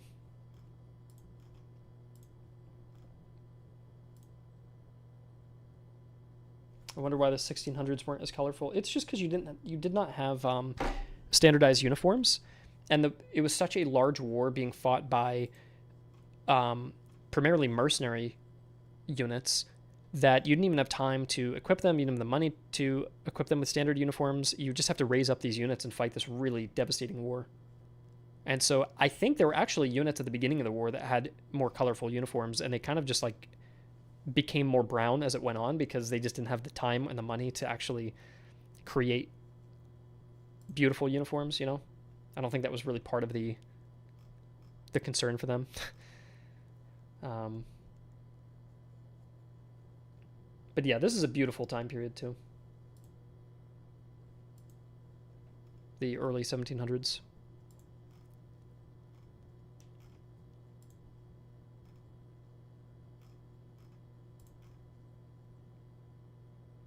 Fontenoy for Poland. Oh yeah, the Polish Fontenoy. You like that one? Where is it? Yeah. The Polish Fontenoy. Yeah. Well, they just don't have any references, so I just took one of my favorite paintings. I think Oberst suggested it, and I was immediately happy with that because that is one of my favorite paintings ever.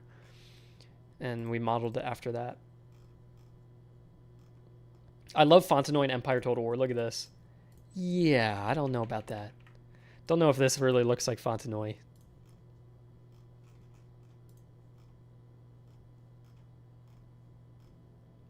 All right, guys, it's 2 o'clock now, so I'm going to get back to work. I got 3 or 4 hours of work left, so I'll work on my new doctrines.